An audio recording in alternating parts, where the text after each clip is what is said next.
আসসালামু আলাইকুম। আজ আপনাদের সামনে নিয়ে হাজির হয়েছি সামুদ্রিক একটি বড় মাছের রেসিপি।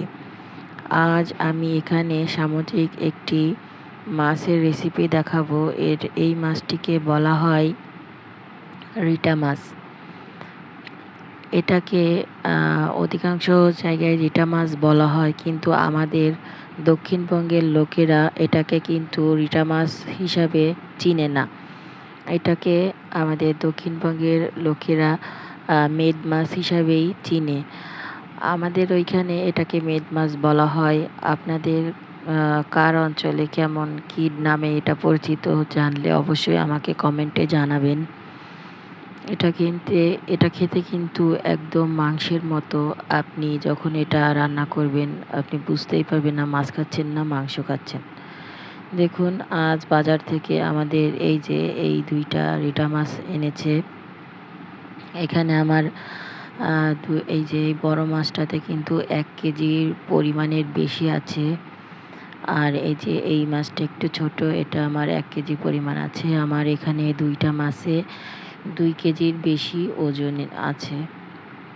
এখন এইটাকে আমি কুটে দিয়ে পরিষ্কার করে আপনাদের রান্না করে দেখাবো। চলুন তাহলে কুটে ফেলি।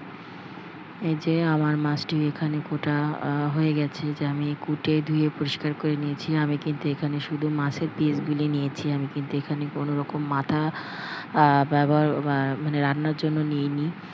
আমি এখানে আমাদের যতটুকু লাগবে আমাদের পরিবারে ততটুকুই নিয়েছি, বাকিটা আমি রেখে দিয়েছি।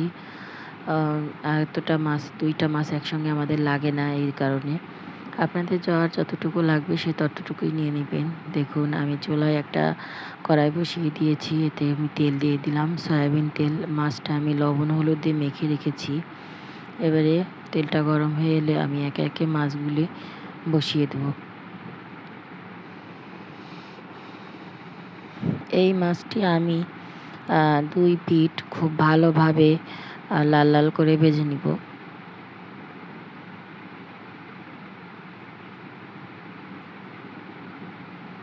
দেখুন, আমার মাছটি কিন্তু দেওয়া হয়ে গেছে।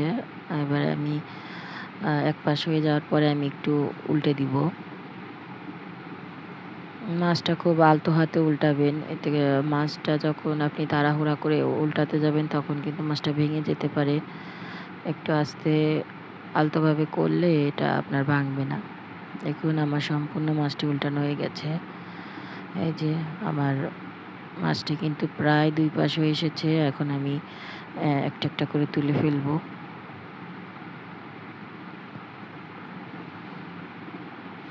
দেখুন, আমি মাছ ভাজা তেলেই এবার কিন্তু আমি রান্নাটা করব। এবার আমি প্রথমে পেঁয়াজ দিয়ে দিয়েছি। এখানে আমি মিডিয়াম সাইজের 4টে পেঁয়াজ দিয়েছি। আপনারা আমি এখানে পেঁয়াজ কুচি করে দিয়েছি। আপনারা কিন্তু চাইলে বেটেও দিতে পারেন। পেঁয়াজটা যখন বেরেস্তা আকৃতি হয়ে যাবে এ পর্যায়ে আমি বাকি মশলাটি দিব। দেখুন, আমি এখানে 1.5 চামচের মতো রসুন বাটা, 1.5 চামচের মতো আদা বাটা, 1 চামচের মতো পেঁয়াজ বাটা দিয়ে দিয়েছি। সামুদ্রিক মাছগুলোতে মশলা কিন্তু একটু বেশি লাগে, এতে করে খেতে একদম মাংসের মতো একটা স্বাদ হয়। দেখুন, আমি আদা রসুন পেঁয়াজ বাটাটা আমি পেঁয়াজের যে বেরেস্তাটা ছিল ওটার সঙ্গে ভালোভাবে কষিয়ে নিব। এটাকে একটু সময় নিয়ে ভাজতে হবে, কাঁচা ফ্লেভারটা যাতে চলে যায়।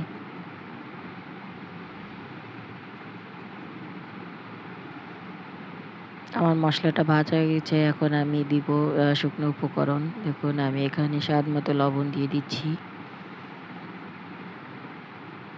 1 চামচ উঁচু করে হলুদ গুঁড়া, 2 চামচ মরিচ গুঁড়া,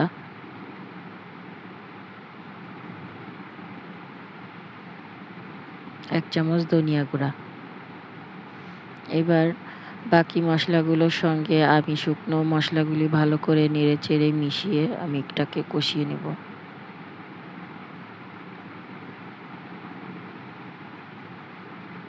এই পর্যায়ে চুলার আঁচটা লোতে রাখবেন। আমি কিছুটা পানি অ্যাড করে দেব, না হলে নিচে তলানিতে লেগে যেতে পারে। এবারে আমি অপেক্ষা করব যতক্ষণ উপর থেকে তেল ভেসে না ওঠে ততক্ষণ পর্যন্ত।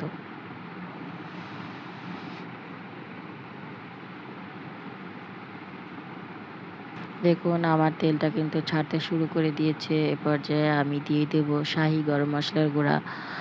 এই শাহি গরম মশলার গুঁড়াটা কিন্তু আমার হোমমেড। আপনারা চাইলে এটা আমার চ্যানেলে ঢুকে আমার চ্যানেল থেকে দেখে আসতে পারেন। এটা খুবই ভালো একটি মশলা। এটা দিলে কিন্তু আপনার তরকারির স্বাদটা, ফ্লেভারটা অন্যরকম হয়ে যায়। খেতে খুবই ভালো লাগে এবং একটা সুন্দর স্মেল আসে। দেখুন আমি শাহি গরম মশলাটা দিয়ে কিন্তু নাড়িয়ে চাড়িয়ে আবার কিছুটা পানি দিয়ে দিয়েছি। এই যে আমার তেলটা বেশি উঠেছে। এ পর্যায়ে আমি দিয়ে দেবো আলু। আমি কিউব করে রেখেছি কিছু আলু। আমি কিন্তু আজকে মাছটা এই আলুটা দিয়েই রান্না করব। এবারে আমি আলুটা মশলার সঙ্গে খুব ভালোভাবে নেড়ে চেড়ে কষিয়ে নিব। এটা নেড়ে চেড়ে কষিয়ে আমি ঢাকনা দিয়ে ঢেকে 5 মিনিট আমি ঢাকনা দিয়ে ঢেকে কষিয়ে নিব। এখন 5 মিনিট পরে ফিরব। দেখুন 5 মিনিট পরে কিন্তু আলুটা খুব ভালোভাবে কষানো হয়ে গেছে। উপরে একদম তেল ভেসে উঠেছে। এ পর্যায়ে আমি আলুটাকে আবারও একটু নেড়ে চেড়ে কষিয়ে আমি এখানে পর্যাপ্ত পরিমাণ পানি দিয়ে দেব আলুটা সেদ্ধ হওয়ার জন্য।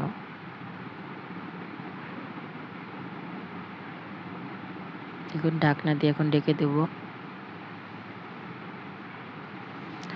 আমার আলুটা সেদ্ধ হয়ে গেছে। আমি আলুটা সেদ্ধ হওয়ার পরে আমি আবারও কিছুটা পানি দিয়ে ভাজা মাছগুলো এতে দিয়ে দিয়েছি। এই সময় আমার ক্যামেরাটা আমি অন করতে ভুলে গেছি। আপনারা দয়া করে একটু ক্ষমার দৃষ্টিতে দেখবেন। দেখুন আমার তরকারিটা কিন্তু 10 মিনিট পরে এই অবস্থা হয়েছে। আপনারা যে যেমন ঝোল খাবেন সেভাবে আপনারা তরকারিটা নামাবেন। আমি এ পর্যায়ে ঝোল আর একটু কমাবো। আমি ভাজা জিরার গুঁড়াটা দিয়ে আমি ঢাকনা দিয়ে ঢেকে আরও 10 মিনিট দমে রাখবো। এতে করে আমার ঝোলটা আরও কিছুটা একটু কমবে এবং ভাজা মশলার যে ঘ্রাণটা ওইটাও আমার তরকারির ভিতর খুব ভালোভাবে প্রবেশ করবে। দেখুন এবারে আমি কিন্তু ঢাকনা দিয়ে ঢেকে 10 মিনিট এটাকে দমে রাখবো।